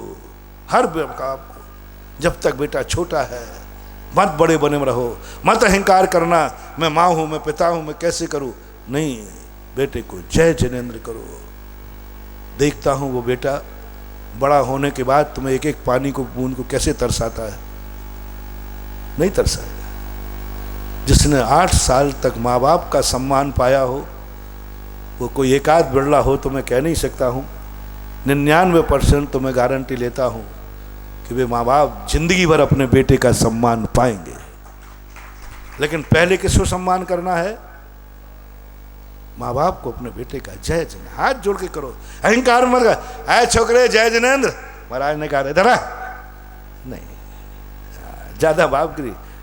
जय जिनेंद्र जिस विनय से बोला जाता है, बेटा जय जिनेंद्र, हाथ जोड़ो, थोड़ी गर्दन भी झुक जाए तो है जय जिनेंद्र। ऐसे जैसे बैठ के वो होता ना एक वो बारात जाती है ना दूल्हे की, तो घोड़े पे बैठता है तो कुछ तलक मलक होता है, पूरा मुझे मालूम नहीं, तो लोग उसको पढ़ा देते हैं, देख घोड़े बैठ, गर्दन मत झुकाना। अब बेचारी सासू छोटी है, अब वो दूल्हा यूं बैठेगा यूं, अरे भाई थोड़ा गर्दन झुका, नहीं झुकाना मत, नहीं तो जिंदगी भर ससुराल में झुकेगा। यही है ना। अरे शर्म कर रहे, तेरी सासू माँ के समान है, वो तेरा सम्मान करने आई है, थोड़ी गर्दन झुका लेगा तो गर्दन झुकेगी नहीं, गर्दन उठ जाएगी। लेकिन अकड़ के बैठालते हो। मैं ठीक बोल रहा हूं ना? तुम्हें भी किसी ने कहा था राजन के? नहीं, अकड़ के बैठ, थोड़ी गर्दन, जय जिनेंद्र, थोड़ी गर्दन झुक जाए, कुछ नहीं बिगड़ने वाला, कुछ नहीं बिगड़ने। दूसरा, कौन बेटे हैं जो उठ करके अपने माँ बाप को जय जिनेंद्र करते हैं? बोलो, कितने बेटे हैं? जय जिनेंद्र मात परायों के लिए और मम्मी पापा के लिए नहीं। अरे अच्छी वस्तु तो अपनों को गिफ्ट दी जाती है महानुभाव, अच्छी वस्तु का गिफ्ट तो पहले अपनों को दिया जाता है। जय जिनेंद्र यदि शब्द अच्छा है, राम राम शब्द यदि अच्छा है, तो हर बेटे को उठ करके अपने घर में जो पूजनीय है माता पिता, जय जिनेंद्र उनको देना चाहिए और भगवान से कहना चाहिए, भगवान मेरी माँ है, मेरे पिता हैं, तेरी साक्षी में मैं इनको मम्मी पापा मानता हूँ।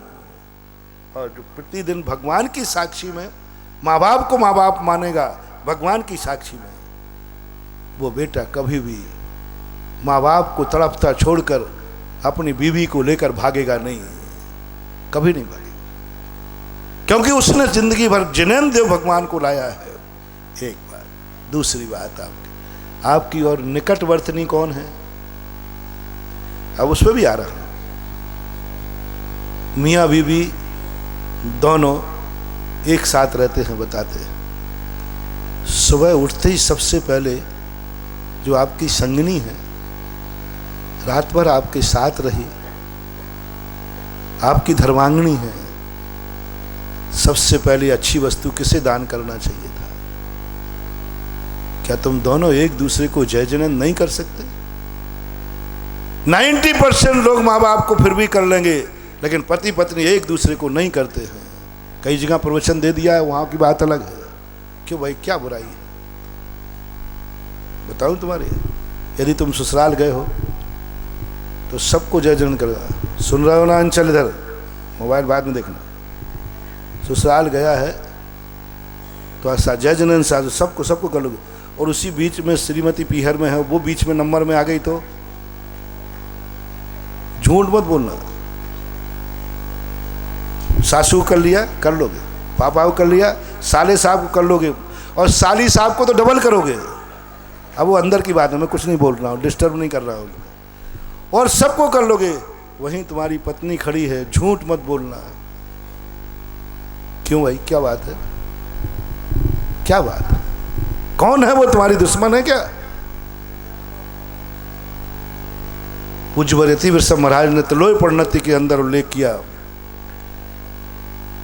कि भोग भूमि के जीव जब दोनों का संबोधन करते आर्य और आर्या, आप श्रीमती कह सकते हैं, श्रीमती जी जय जिनेंद्र, जय जिनेंद्र। अपनों के बीच में सुबह उठ करके जिस पति पत्नी के बीच में जिनेंद्र देव आ गया, जिंदगी में वो जोड़ी कभी तकरार में नहीं जा सकती, क्योंकि जिनेंद्र साक्षी बन गया। उठते ही आपको भी बोल सकते हैं श्रीमान जी जय जिनेंद्र। जब तुम्हारा पति के सामने सुबह उठते ही सबसे पहले उठते दोनों मियाँ बीवी को जय जिनेंद्र करना चाहिए, राम राम करना चाहिए। जो जिसको मानता है अभिवादन भगवान, ये सबसे बड़ा मंगल है। 1000 सुहाग दशमी कर लेना, 1000 करवा चौथ कर लेना, मैं गारंटी नहीं ले सकता हूं कि तुम्हारा क्या होगा क्या नहीं होगा, लेकिन प्रातःकाल उठ करके अपने श्रीमान जी को जय जिनेंद्र और श्रीमान जी पत्नी को जय जिनेंद्र करें, जाओ, ये सुहाग सदा अमर हो सकता है। अभिवादन एक बहुत बड़ी चीज है, वो भी भगवान का अभिवादन है। बीच में जय जिनेंद्र, यानी एक दूसरे में जय जिनेंद्र की एक परिकल्पना और बीच में भगवान को लाना सब तरफ से। इसलिए मेरा आप लोगों से कहना है, आप इतना सा पुण्य कमा लेना कि मेरा अगला जन्म वहाँ हो जहाँ सबसे पहले मेरे मम्मी पापा मुझे जय जिनेंद्र करें। बस ऐसा कुल चाहिए, ऐसा क्षेत्र चाहिए जहाँ जय जिनेंद्र, जहाँ तीर्थंकरों का विहार हुआ हो, जहाँ जिनेंद्र भगवानों का जन्म हुआ हो, जो जिनेंद्र भगवानों के गमनागमन से पवित्र हुआ हो, ऐसा क्षेत्र मुझे चाहिए। इतना पुण्य कर लेना। और पुण्य की बात छोड़ो, बाद के पुण्य को मैं निपटा लूंगा, बाद के पुण्य को मैं बना, मृक्ष खंड के वाले को मैं निपटा नहीं सकूंगा। एक व्यक्ति ने कहा, बोले महाराज जी, एक जैन शूद्र शराब पी रहा है और एक शूद्र शराब पी रहा है, दोनों में क्या अंतर है? मैंने दोनों में बहुत अंतर है। एक जैन पी रहा है, ये 1 मिनट में जिस दिन त्याग देगा उस दिन जैन ही जैन रहेगा, तुरंत हो जाएगा। ये त्याग भी देगा तो भी मोक्ष मिलने वाला नहीं है। अंजन चोर जैन था, राजपुत्र था, सुधरने में कितनी देर लगी? I am sorry please. लेकिन यदि वो कुल से मलेच्छ होता, शूद्र होता तो छोड़ देता, उससे क्या फर्क पड़ने वाला, छोड़ देता। धर्म को समझने के पहले हमें क्षेत्र उज्जवल चाहिए, क्षेत्र पवित्र चाहिए। यदि क्षेत्र पावन और पवित्र है तो हमारी जिंदगी का बहुत बड़ी समस्या सुलझ गई। मैं आर्य पुत्र हूँ, मलेच्छ के गुण आ भी गए, यानी क्षेत्रीय मलेच्छ बनने से ज़्यादा खतरनाक कोई दूसरा मलेच्छ ही नहीं है। गुणकृत मलेच्छ का कल्याण हो सकता है, लेकिन क्षेत्रकृत मलेच्छी है उसका कल्याण तो दुर्लभ तम दुर्लभ है। कभी कोई चक्रवर्ती आदि का नियोग मिल जाए, कभी चक्रवर्ती आदि की कृपा हो जाए तो उनके बहाने वो आर्य खंड में आकर के देव साध गुरु के दर्शन कर सकता है, कुछ सुधार कर सकता है, लेकिन ये सब बहुत कम होता है। इसलिए महानुभाव आर्य खंड चाहो, भले तुम्हें कैसे मिले आर्य खंड, और आर्य खंड के बाद फिर तुम ऐसी जाति ऐसा कुल चाहो जो तुम्हारे जन्म के। बस आज भगवान से यही प्रार्थना करना कि हे भगवान, मैं जहाँ जन्म लूँ वो माँ की गोदी इतनी पावन और पवित्र हो, इतनी पावन पवित्र हो कि प्रथम दृष्टि में तो मैं सारी दुनिया दृष्टि में पावन ही माना जाऊँगा। पुत्र का जन्म हुआ, उसकी पहचान क्या हुई? प्रवचन का प्रारंभ याद करो, क्या पहचान है? माँ बाप। कौन सा टाइटल मिलेगा?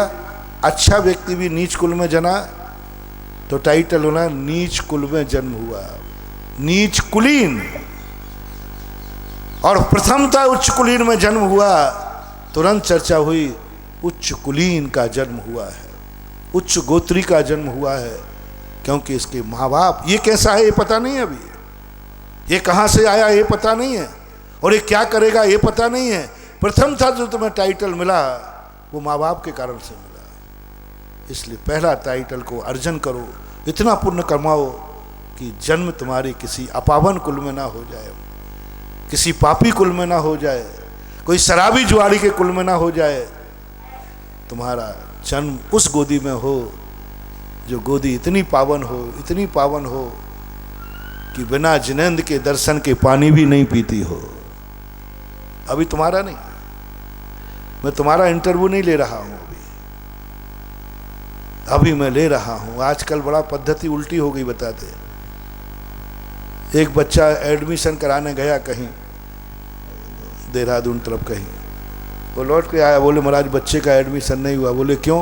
बोले मैं इंटरव्यू में फेल हो गया। मैंने कि मतलब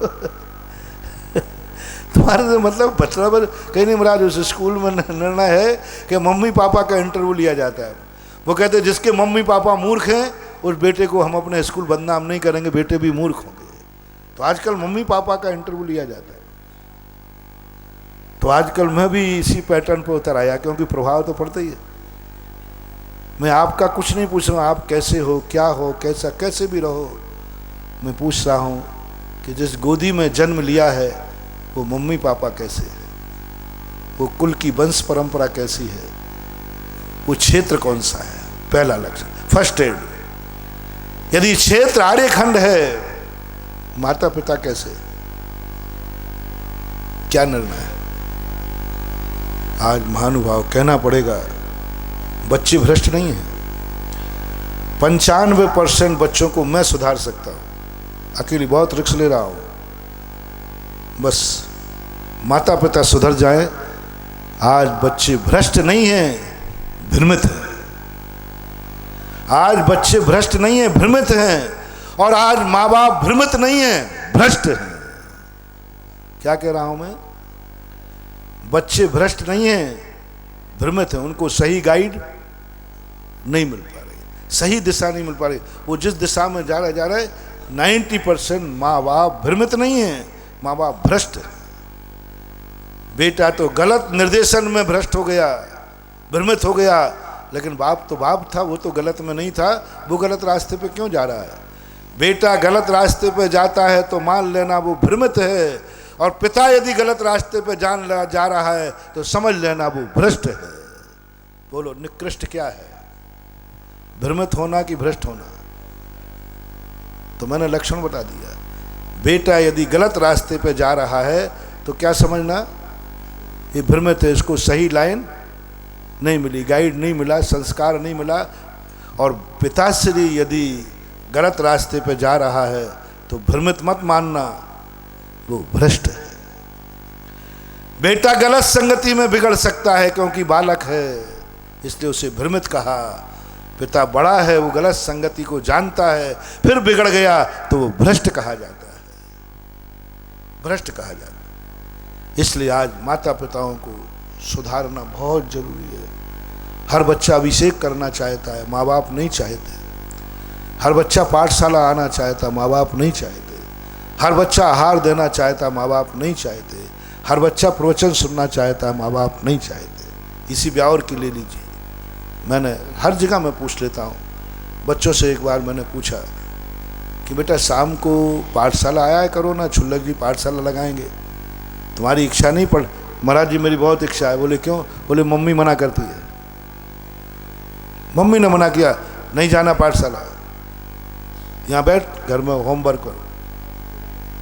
और मुझे यहाँ घर में बैठा जाती है, पर मम्मी कहाँ जाती है कि महाराज वो तो आपके शंका समाधान में आ जाती है। बोले फिर तुम क्या करते हो? वो यहाँ दर्द खिसकी और अपन ने टीवी खोला, बस खत्म। यानी हलवा मिले न मांडे, 2 ही दिन से गए पांडे।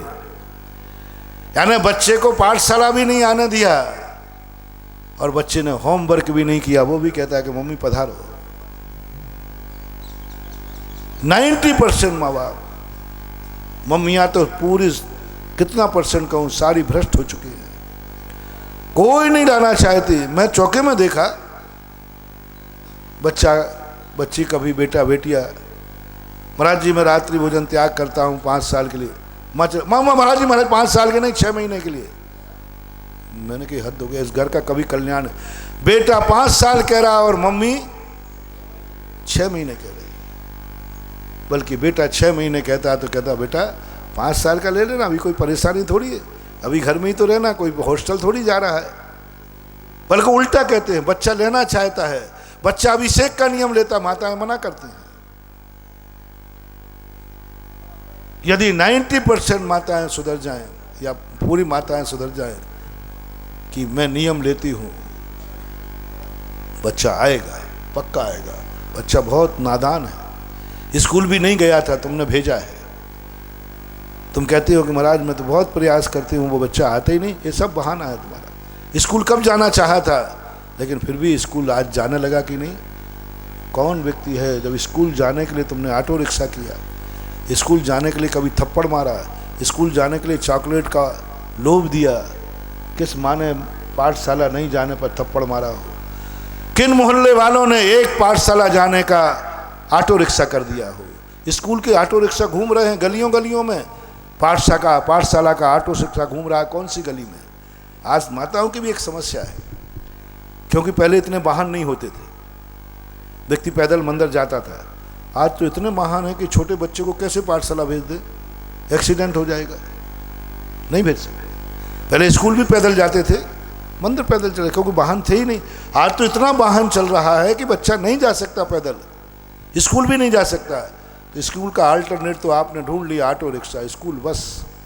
इतनी बसें चलती हैं शहरों में, सबसे ज़्यादा स्कूल के ऑटो रिक्शा चलते सुबह सुबह। एक मंदिर का ऑटो रिक्शा क्यों नहीं चलता? एक पाठशाला का बस क्यों नहीं चलती? आज यदि पाठशाला जीवित रखना है तो मंदिर का ऑटो रिक्शा रखिए। जैसे स्कूल के बच्चे को सुबह ले जाता है 1:30 बजे, वो सकुशल आपके घर छोड़ जाता है, मम्मी पापा निश्चिंत हैं, ऐसे ही उसको पाठशाला वालों को पता चल जाए कि ऑटो रिक्शा 1 घंटे पहले ले जाएगा और बच्चे को 1 घंटे घर छोड़ जाएगा। आज भी पाठशालाएं चल सकती। सारे मोहल्ले वालों ने मिलकर स्कूल का ऑटो रिक्शा तो कर लिया, पाठशाला का नहीं किया।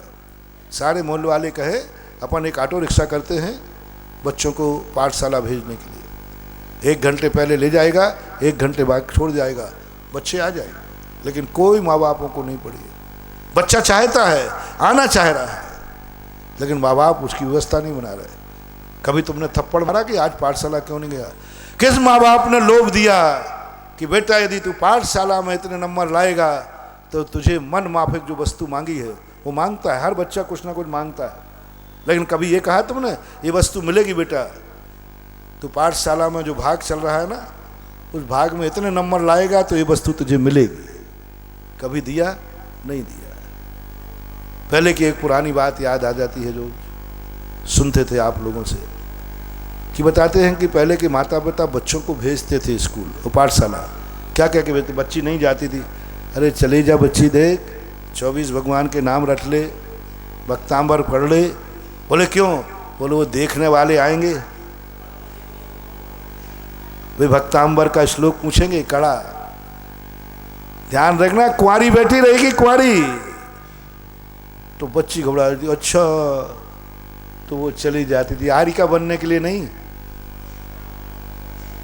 दुल्हन बनने के लिए। कोई बात नहीं, दुल्हन बनने के लिए चली जाती थी मंदिर स्कूल में, कोई बात नहीं, कैसे ही बन के किया, लेकिन भक्तांबर 24 भगवान का याद तो कर लिया।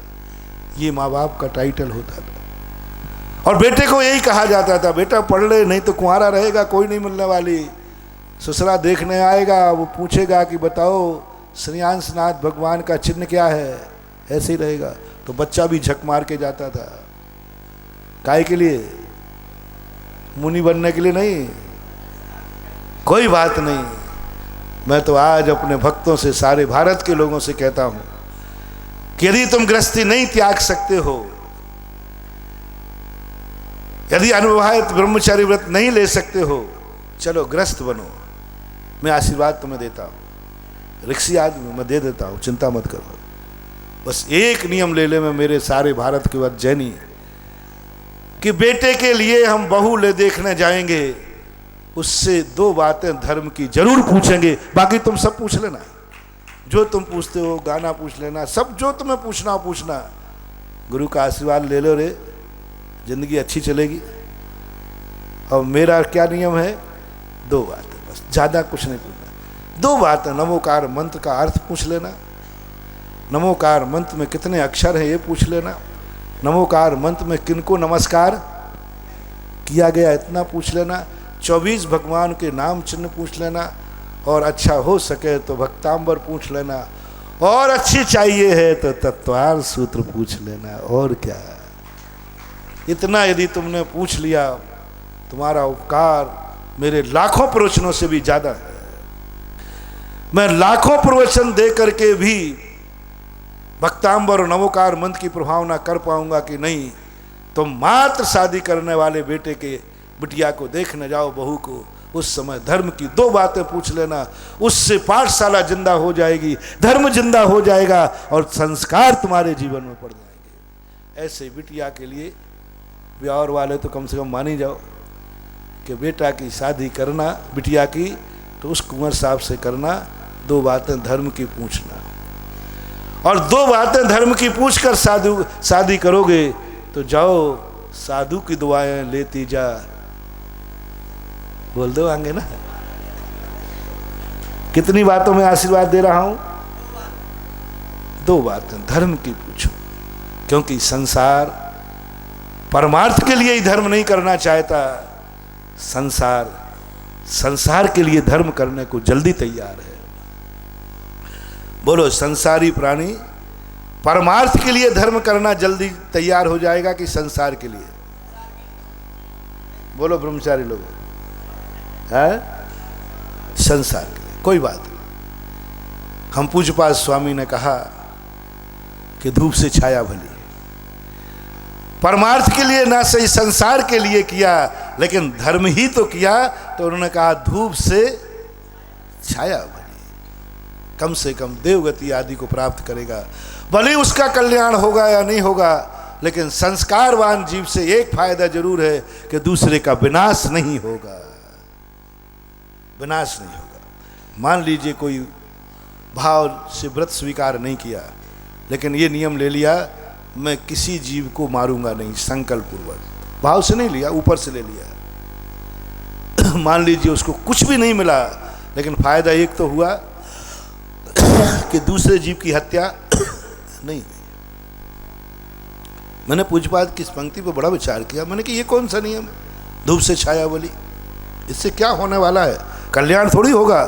पर बाद में सोचा इसका कल्याण तो नहीं होगा, लेकिन दूसरे का विनाश भी नहीं होगा, अहित भी नहीं होगा, क्योंकि वह व्यक्ति जान कर उनसे नियम ले लिया मैं किसी को संकल्प पूर्वक नहीं मारूं। चलते समय बिना भाव के, महाराज जी देखो मेरा भाव नहीं होता है, लेकिन मैं जीव को मारूंगा नहीं। मैंने कहा बस नियम ले लो।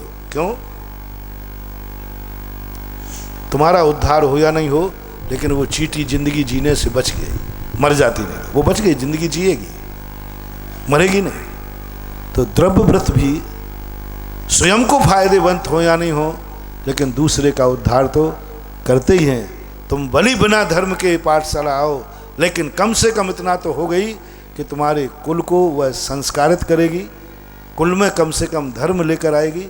एक इतनी सी बात पर पाठशाला बंद हो सकती है और पाठशाला चल सकती है। पाठशाला बंद होने का मात्र एक कारण है, पहला कारण कि शादी विवाह के समय लोगों ने धर्म की बातें पूछना बंद कर दी। कोई कठिन नियम तो नहीं दे रहा हूं, कोई नहीं पूछता। 99% लोग धर्म की बात नहीं पूछते, कोई नहीं पूछता, इसलिए पाठशालाएं बंद हो गई। और मैं सारे भारत की पाठशालाएं ब्यावर में बैठे बैठे चला दूंगा, बस सारे भारत के लोग ये नियम ले लें कि हम अपने बेटा बेटी की शादी, और ये चैनल के माध्यम से प्रचार कर दें कि भारत के जैनियों ने नियम ले लिया है कि बेटा बेटे की शादी उसी से करेंगे जो धर्म की बातें पूछी जाएंगी। बस तुम्हारा ये सूचना भारत में जाएगी नहीं, और दिवाली के पहले पहले मंदिरों में पाठशाला चालू हो जाएगी। बोलो मेरा कथन सही है कि गलत है? बोलो ना, है होंगी कि नहीं होंगी?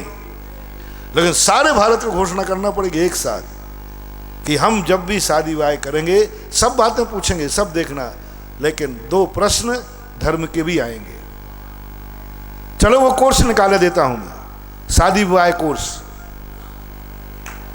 आरिका बनने का कोर्स नहीं, शादी विवाह का कोर्स निकाल दूंगा, जिसमें और सब बच्चों को कहूँगा, और तुम भी उस कोर्स से आउट ऑफ कोर्स मत करना। मैं आप लोगों को भी कह दूंगा, भाई देखो इसी कोर्स में से पूछना, आउट ऑफ कोर्स पूछेंगे तो बात अलग है, फिर पेपर नहीं देना। कोर्स में से एक 5 भाग कर दूंगा और 5 पेपर होंगे। एक में भगवान का नाम होगा, पंच परमेष्टि होगा, 2-4 विनती होंगी, देव दर्शन विधि होगी, गुरुदेव साध गुरु स्वरूप होगा। ये 5 भाग मात्र पढ़ना है और कोर्स निकाल दो, उसका नाम रख दो विवाह कोर्स। और मेरा आशीर्वाद लिख लेना, उसको चिंता मत करना, मेरे आशीर्वाद ही ऐसे उल्टे सीधे कार्यों को होते हैं। भले इस शास्त्र में मेरा आशीर्वाद छापना या नहीं छापना, लेकिन धर्म के विवाह कोर्स में जरूर, मैं अपने मुंह से बोल रहा हूं, मुझे गर्व होगा कि इसने धर्म का कोर्स करते हुए विवाह किया है। मैं उसे दुआ दूंगा, आशीर्वाद दूंगा कि इसकी जिंदगी में कभी अभाव ना हो, सद्भाव ही बने।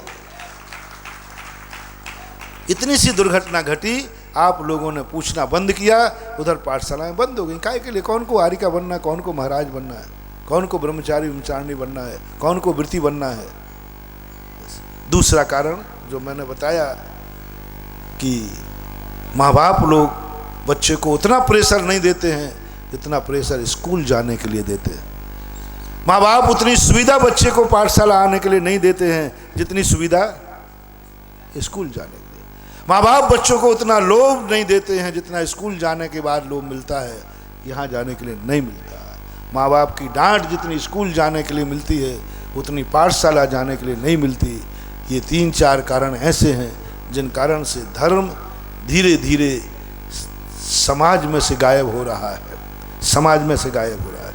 मंदिर में से नहीं, मुनियों में से नहीं, समाज में से धर्म गायब हो रहा है। आपके घरों से धर्म गायब हो रहा है, महाराजों में नहीं, आपके बेटों से गायब हो रहा है, माँ बाप से धर्म गायब हो रहा है। सबसे पहला धर्म गायब हो रहा है माँ बाप के अंदर से। माँ बाप के अंदर से धर्म गायब हो गया, घर में धर्म गायब हो गया, बेटों में धर्म गायब हो गया, घर वाला और घर वाली में धर्म गायब हो गया। और जब घर में ही गायब हो गया तो पड़ोसी में गायब हो गया, पड़ोसी में गायब हुआ तो पूरा मोहल्ले में धर्म गायब हो गया, और मोहल्ले में धर्म गायब हुआ तो गांव में गायब हो गया, गांव में गायब हुआ तो जिला में हो गया, जिला में हुआ तो प्रांत में हो गया, प्रांत में हुआ तो सारे भारत में हो गया। दिया बुझ लालटेन की क्या हो गया? अंधेरा ही अंधेरा है, और क्या। अब देश में धर्म लाने की बात करते हैं, देश में धर्म लाओ, देश में धर्म लाओ। अरे भाई धर्म देश में कहाँ, अधर्म गया कहाँ से धर्म देश में? देश में धर्म लाना है तो पहले प्रांत में धर्म लाना पड़ेगा, प्रांत में धर्म लाना है तो जिले में धर्म लाना पड़ेगा, और जिले में धर्म लाना है तो नगर में धर्म लाना पड़ेगा, नगर में धर्म लाना है तो मोहल्ले में धर्म लाओ, और मोहल्ले में धर्म लाना तो पड़ोसी में धर्म लाओ, और पड़ोसी में धर्म आएगा तो घर में धर्म आएगा, और घर में धर्म आएगा फिर देखो धीरे धीरे करके धर्म फैलता जाएगा महानुभाव। इसलिए आपकी आज बहुत मार्मिक बात है, आपकी पहचान क्या है? आप जिंदगी में जब दुनिया में आए तो आपकी पहचान क्या है? कुल, जाति, माँ बाप, उनके संस्कार, उनका यश, उनकी इज्जत, कुछ नहीं बंधु। जन्म के तरीके तो सबके एक से ही है, सबका जन्म के तरीके एक ही से हैं। सब ने कहा सबका शरीर एक सा बनता है, तीर्थंकरों का भी क्यों ना हो। मात पिता रज वीरज मिलकर बनी देह तेरी, इससे ज़्यादा और है क्या? कुछ नहीं बने, कुछ भी नहीं, सब वहीं के वहीं स्थिति है, कोई अंतर नहीं। अंतर इतना ही है, राजा के जन्मा तो राजकुमार, और भिखारी के जन्मा तो भिखारी कुमार। ये राजकुमार वो कुछ वीआईपी तरीके से जन्मा है इसलिए राजकुमार है, कि राजा के यहाँ जन्मा इसलिए राजकुमार है, राजा के यहाँ जन्मा इसलिए राजकुमार है। इसलिए बंधु और पुण्य कमो या नहीं करो कि तुम राजा बनना या नहीं बनना, लेकिन इतना जरूर करना कि वहाँ जन्मना जिसके मम्मी पापा राजा हो। तुम्हारी बात तो मैं संभाल लूंगा, तुम संभालो कि मम्मी पापा राजा मिलेंगे और मैं संभालूंगा, तुम्हें राजा बनाऊंगा। चलो बात खत्म हो गई, यहीं पर एग्रीमेंट खत्म करता हूं। तुम्हें कौन सा पुण्य करना है? तुम इतना तो नहीं कर पाओगे कि राजा बन जाओ, उसमें तो मेरी सहायता लेना पड़ेगी। तुम एक पुण्य करो कि मुझे मम्मी पापा राजा मिले, और बस बात का मैं रास्ता बताऊंगा कि अब तुम राजा कैसे बनो। पहला पुण्य करो कि मुझे आर्यखंड मिले, बाद में मैं बताऊंगा कि तुम्हें क्या करना है। पहला पुण्य करो कि हमारे लिए कुल पवित्र मिले, मम्मी पापा पवित्र मिले, ऐसे पवित्र मिले। पहला नियम करो ये कि ऐसे मम्मी पापा मिलें जो बिना भगवान के दर्शन, अभिषेक, पूजन के भोजन नहीं करते। तुम्हारी नहीं कह रहा हूँ, तुम्हारे लिए नहीं बोल रहा हूँ। ऐसा माँ बाप खोजो जो रात्रि में भोजन नहीं करता हो, अभक्ष नहीं करता हो, शराब गुटखे नहीं पीता हो, भगवान के पूजन, ऐसा कुल चाहो। पहले ये भावना करो, और ये भावना यदि तुम्हारी सफल हो गई, आगे की भावना मैं करूँगा। इसलिए आज जो मैंने तुमसे कहा कि आज माँ बाप सुधर जाएं, इतना ही बहुत है, बहुत बड़ा पुण्य है। आपका समय हो गया, इतने कह के विराम करता हूँ। महावीर भगवान